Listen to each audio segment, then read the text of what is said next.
The Total State by Auron MacIntyre is a book that, true to its subtitle, sets out to explain how liberal democracy gives way to tyranny. In it, MacIntyre dismantles several tiresome illusions held by mainstream conservatives about America, the Constitution, democracy, and how power functions in the American regime. Drawing from an array of dissident philosophers and authors, MacIntyre explores the mechanisms and processes by which the United States devolved into a managerial surveillance state ruled by unaccountable liberal elites. The Total State consists of an introduction and 11 chapters, with each focusing on a different aspect of the American regime. In his introduction, MacIntyre provides an overview of his own political journey from a garden-variety talk radio conservative to a more serious political theorist. He explains that the catalysts which made him question his priors and look for answers outside the mainstream were the COVID lockdowns and George Floyd riots of 2020. 2020 proved that conservatives and libertarians were wrong to believe that tyranny could be held back by the Constitution. Recognizing this, MacIntyre began reading non-mainstream authors in order to learn how power really operates, which unbeknownst to him would set him on the road to writing The Total State. Beginning with Chapter 1, MacIntyre outlines what he means by the total state, as well as outlining what it is not. Today, the internet and social media has revolutionized how humans obtain information, and as a consequence, has made the elite's task of controlling what people think much more difficult. It is much easier to organize and radicalize people against the government today than it was during the eras before mass communication. As such, if the ruling class hopes to stay in power, the state must control what people think and say by encompassing all aspects of life. Everything becomes political, and everyone is either a collaborator or a dissident. Nothing is free from the eye of Sauron. This is the meaning of the total state. While the total state is pervasive and encompasses all aspects of society, it is also the case that it lacks a singular individual or body that coordinates its messages and makes decisions. This raises the question, if there is no Stalin who is ordering total ideological conformity across every sector of society, then why do the nodes of power all push a form of progressive liberalism? To answer this, MacIntyre draws upon Curtis Yarvin's concept of the cathedral. The cathedral is a decentralized network of individuals and organizations that manufacture a liberal cultural consensus.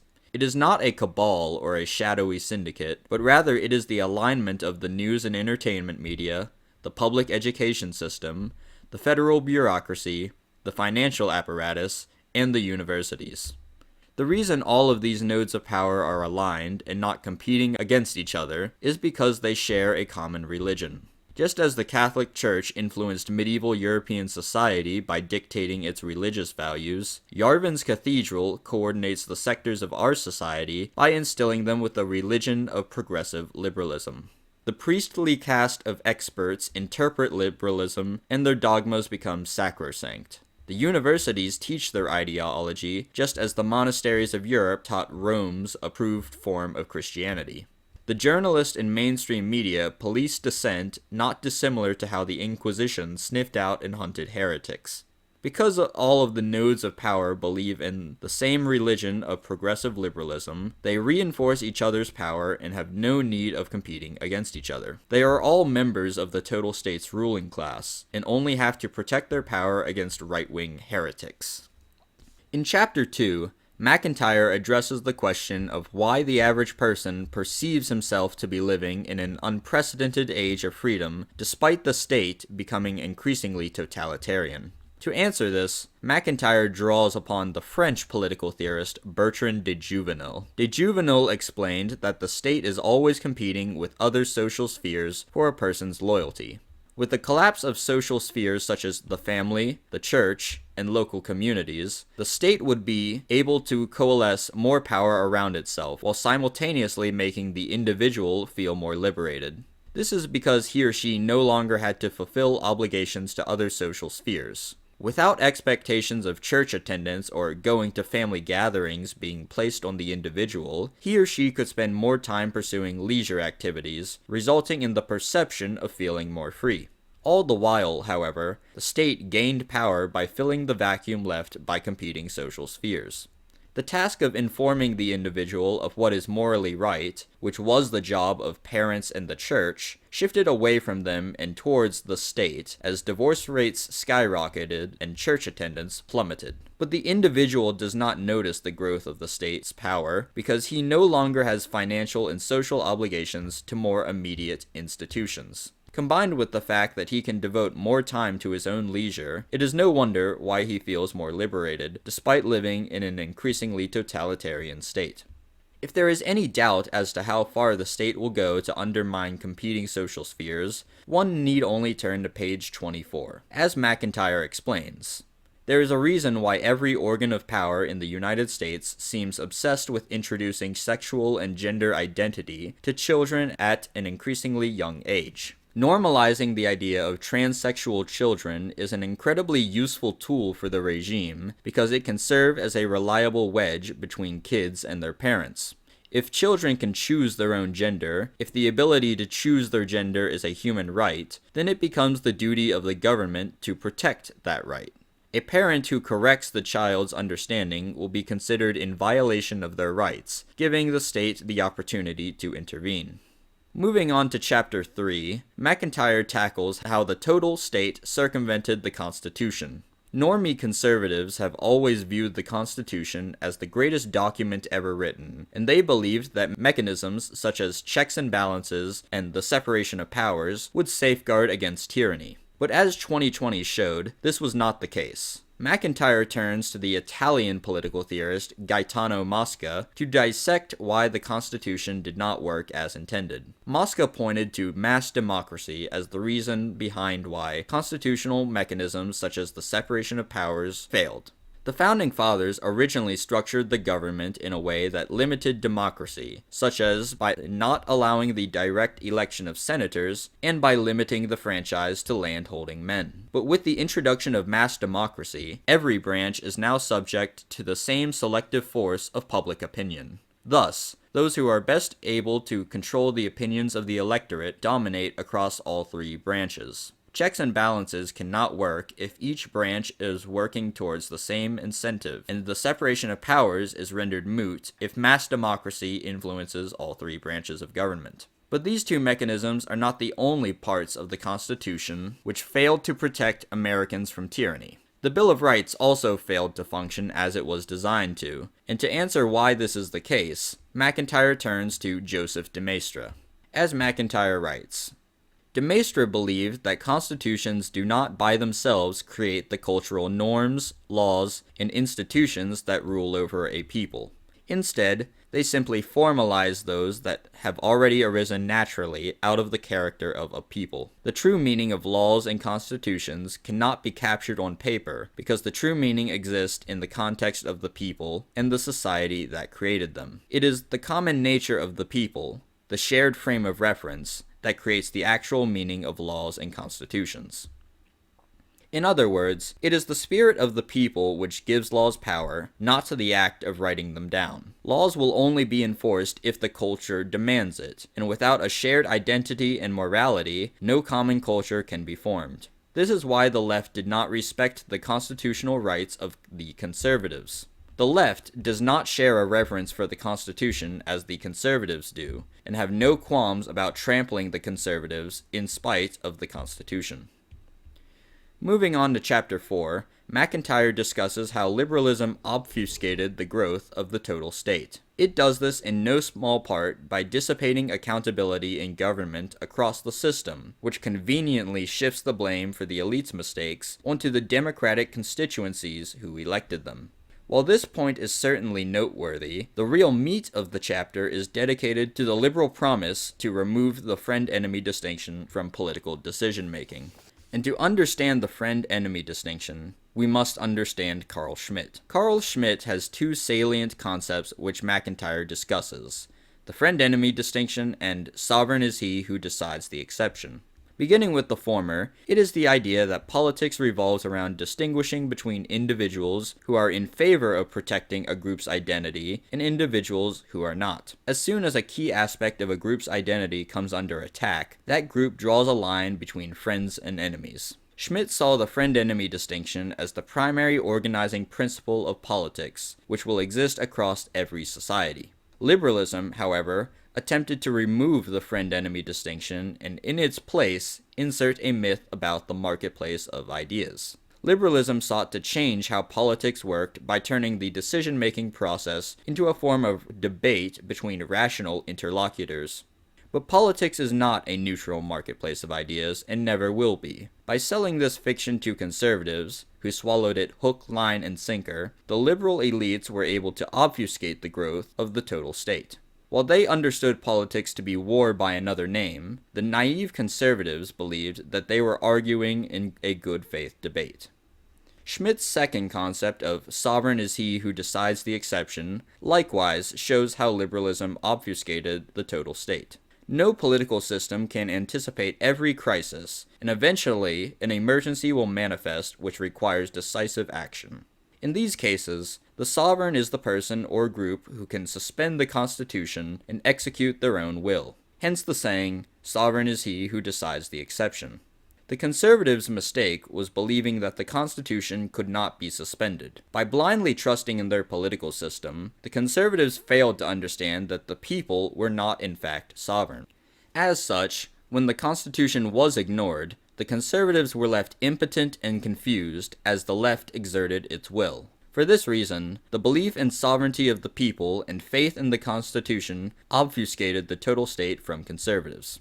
Chapter 5 addresses why the American total state is less inclined to use overt violence than a regime such as the Soviet Union. To answer this, MacIntyre invokes Vilfredo Pareto's Class I and Class II residues, which closely overlap with Machiavelli's concept of foxes and lions. Foxes denote people who are clever, innovative, and skilled at the manipulation of ideas. They are able to outwit and outmaneuver their opponents, but are not adept at the use of violence. Lions, on the other hand, denote an archetype of person who is strong, bold, martial, and values loyalty very highly. A lion is a natural leader and is willing to employ violence to quash his opponent, but lacks the crafty wit of the fox. A society will feature a mix of foxes and lions in its ruling class, but may be skewed towards one direction or the other. Both the American and Soviet regimes are totalitarian states, but the American regime is dominated by foxes, while the Soviet Union had considerably more lions. The Soviet ruling class had no misgivings about rolling tanks into Poland and Hungary to keep their satellites in line. Foxes do not operate by employing violence as a first resort, but this does not mean that fox regimes are incapable of being totalitarian. As MacIntyre writes, the lack of competent displays of force by the foxes does not mean the people are free of elite influence. It simply means that different forms of influence are being utilized. Foxes tend to rule through deceit. Due to their lack of raw displays of force, foxes tend to lean heavily on the manipulation of systems along with a subtle control of information and data to maintain order. Thus, the tactics of the total state differ from the Soviet Union for this reason. While the Soviets employed lionish tactics like mass imprisonment and gulags, the American total state used more fox-like tactics, such as debanking, blacklisting people, and cancellation. Proceeding on to Chapter 6, we come to the subject of managerialism and its role in the total state. MacIntyre writes that the story of the last 200 years has been the massification of society. The Industrial Revolution led to mass production, which in turn led to the rise of the managerial class. Managerialism is an idea which owes its coinage to James Burnham, who believed that capitalism would be overthrown in the 20th century not by Marxism, but instead by managerialism.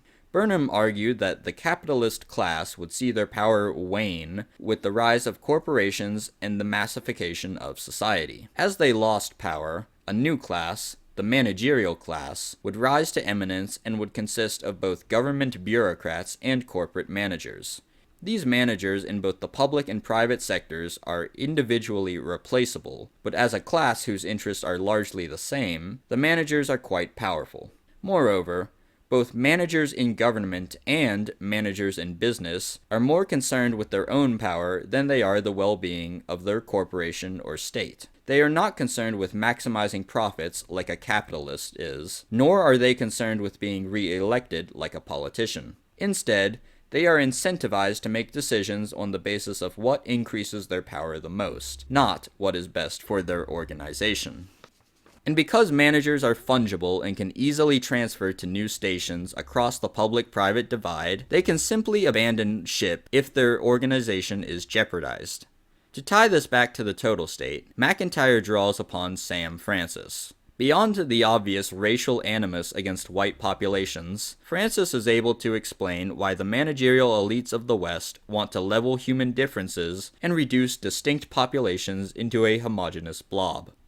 As Francis writes, "The corporation must promote the homogenization of society because of the nature of mass production and mass consumption. Mass production requires not only homogeneous goods and services produced by the same molds and processes, but also homogeneous consumers who cannot vary in their tastes, values, and patterns of consumption, and must consume if the planning of the corporations is to be effective. Managerial capitalism must therefore articulate and sponsor an ideology of cosmopolitanism that asserts universal identities, values, and loyalties, challenges the differentiations of the bourgeois order, and rationalizes the process of homogenization. In the cosmopolitan view of man, family, local community, religious sect, social class, sexual and racial identity, and moral character are at best subordinate considerations and are regarded as artificial, repressive, and obsolete barriers to the fulfillment of human potential." This excellent quote by Samuel Francis explains why managerialism is incentivized to deracinate populations and destroy tradition. MacIntyre's next two chapters go into specifics about how the total state does this, and are titled "Engineering Subjects for the Total State" and "Manage Dehumanization and the Global State," respectively. They address subjects such as ideological indoctrination, the pathologizing of wrongthink, and the hollowing out of America's middle class, as well as George Soros's idea of an open society. While I in no way intend to say that these chapters are redundant, for they absolutely are not, it is the case that their broadest takeaways are encompassed by Samuel Francis in this quote, which is sourced from page 33 of his book, Leviathan and Its Enemies. As such, we now pivot away from how managerialism impacts the total state and towards chapter 9, which is MacIntyre's dedicated chapter to conquest laws. Chapter 9 is titled Cthulhu and the Total State, which is a reference to Curtis Yarvin's dictum, "Cthulhu swims slowly, but he always swims to the left." This saying is a mimetic way of acknowledging a leftward political drift that has characterized the past few centuries. To explain why this is a phenomenon, MacIntyre turns to the historian Robert Conquest, who is the namesake of conquest laws. The three laws are as follows. 1. Everyone is conservative about what he knows best. 2. Any organization not explicitly and constitutionally right-wing will sooner or later become left-wing. 3. The behavior of any bureaucratic organization can best be understood by assuming that it is controlled by a cabal of its enemies. The first law is a recognition of the fact that people do not want to see the things they are highly attached to changed. When a person actually cares about a thing, they do not want it to be altered because they like the way it is. This phenomenon is not limited solely to people on the right. MacIntyre gives the example of liberal politicians being eager to allow the early release of criminals for neighborhoods in which they do not live. But these same politicians, despite claiming to endorse early release of prisoners, vehemently oppose it if it impacts the streets that they have to walk after dark. Pivoting now to Conquest's second law, it states that any organization not explicitly right-wing will sooner or later become left-wing. This law explains why there is no such thing as a neutral institution. An institution or organization that is nominally apolitical may be neutral at its inception, but will invariably be hijacked by subversive actors. As MacIntyre explains, competing factions start asking, do we really need this restriction? Do we really need that ritual behavior? Slowly but surely, traditions are worn away until the civilization loses what made it great in the first place and collapses. Families, institutions, religions, buildings, gardens, and civilizations eventually decay into disrepair if they are not actively maintained. Entropy is an omnipotent force, and it applies to social organizations just as it applies to anything else in the universe. Thus, without protecting the integrity of an institution by making it explicitly right-wing, it will inevitably drift leftward. The Catholic Church and its current pope exemplify that not even religion is immune to Conquest's second law. Conquest's third law is that the behavior of any bureaucratic organization can be best understood by assuming it is run by a cabal of its enemies. Recall how managerialism incentivizes bureaucrats and managers to prioritize their own interests above their organizations. Robert Conquest observes that over time, by increasing the concentration of managers in an organization, eventually a point will be reached in which too many managers are advocating for their self-interests, and not enough are advocating for the health of the organization.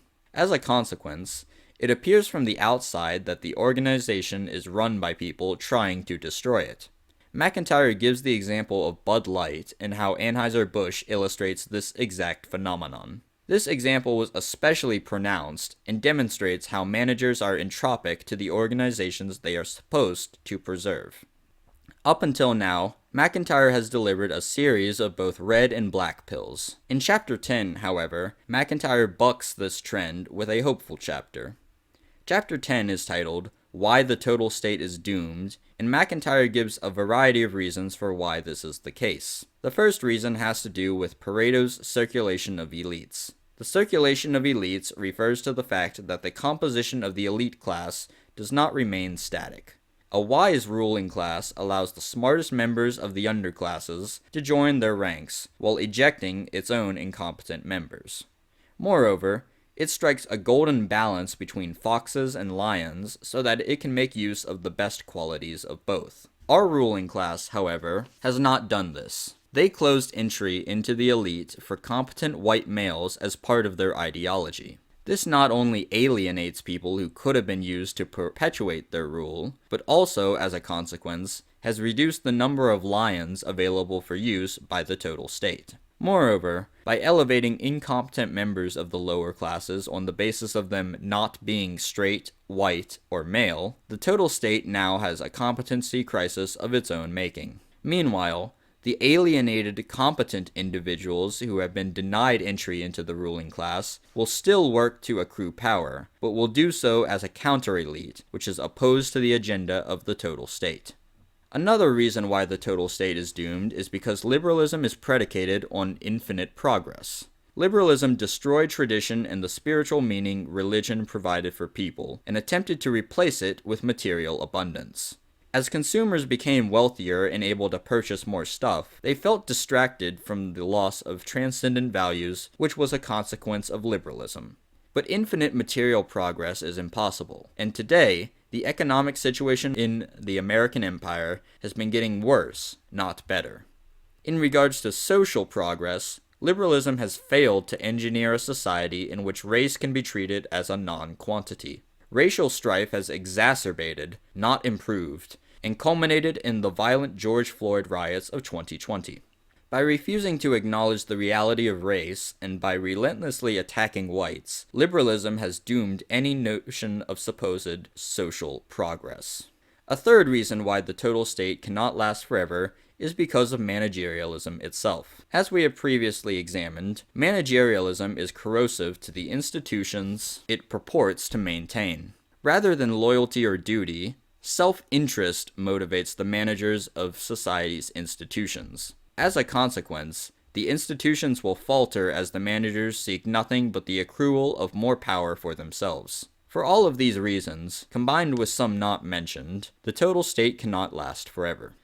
The final chapter is titled, The Only Way Out is Through, and discusses what the future may entail. MacIntyre begins by steel-manning the conservative proposal to go back to the 50s and the classical liberal proposal to go back to the 90s. Neither of these solutions are feasible, as MacIntyre shows, and as a result, those who stand in opposition to the total state must look forward rather than backwards to bygone decades. MacIntyre provides 3 possible paths which the future could entail, with him believing the third to be the most likely future. The first possibility is that the total state endures while its people perpetually degenerate into immiserated serfs. While this is the darkest outcome, MacIntyre also viewed it as the most unlikely. The total state has a panoply of problems working against it, and it has already begun to show cracks. It is difficult to imagine liberalism producing a 1,000-year empire. The second possibility is Caesarism, in which a great man of history asserts his dominance over the collapsing total state and brings about a new glorious order. This sounds preferable, but it is also hard to envision. Moreover, one cannot simply bide his time waiting for a Caesar that may never come. The third possibility is that the total state becomes increasingly dysfunctional, and regional governments will take up the job of providing services and thus claim more power from centralized government. Some areas will degenerate as they embrace the worst aspects of liberalism, while others will be able to flourish and reconnect with noble and transcendent values. Just as the Byzantine Empire carried the light of Rome after the Western Roman Empire's collapse, some areas will carry the light of Western civilization in a new dark age. MacIntyre acknowledges that the path forward is not rosy and optimistic, but instead will require leadership, dedication, hard work, and faith. The people who are up to the task will plant trees that they themselves will never sit under. But by doing this, they open the possibility of a brighter tomorrow for their children and the generations ahead. This concludes the analysis portion of the video, and we will now move on to the critique of The Total State by Auron MacIntyre. Overall, the book is fantastic and well worth a read by any individual on the right. However, lest I be accused of sycophancy, I will now address the book's flaws. Regarding criticism, there are but 2 salient points to mention. The first is in the introduction, when MacIntyre tacitly accepts the frame of white nationalism as something bad. Part of the reason Western countries devolved into the dystopias that they are is precisely because whites have spurned other whites who operate politically on an explicitly racial basis. The motto of the Sigmar Academy is subversion-free education from a rightist perspective, and part of an authentically rightist perspective is racial identitarianism. As such, I must criticize the book on these grounds. The second noteworthy criticism comes from MacIntyre's chapter on Carl Schmitt. In this chapter, MacIntyre writes that it was deeply unfortunate that Schmitt was a member of the German National Socialist Party, and that this constitutes a serious fault of the man.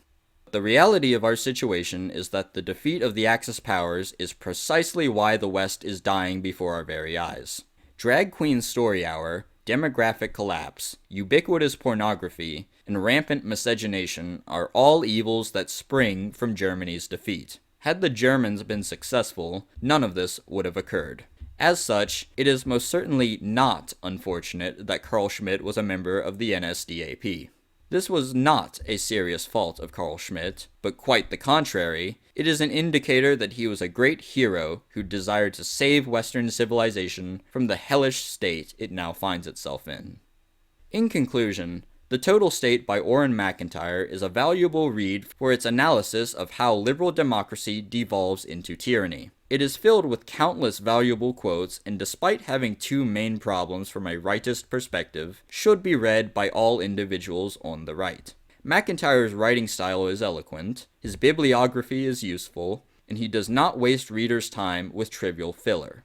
As such, the Sigmar Academy is delighted to recommend The Total State to be on any right-wing reading list.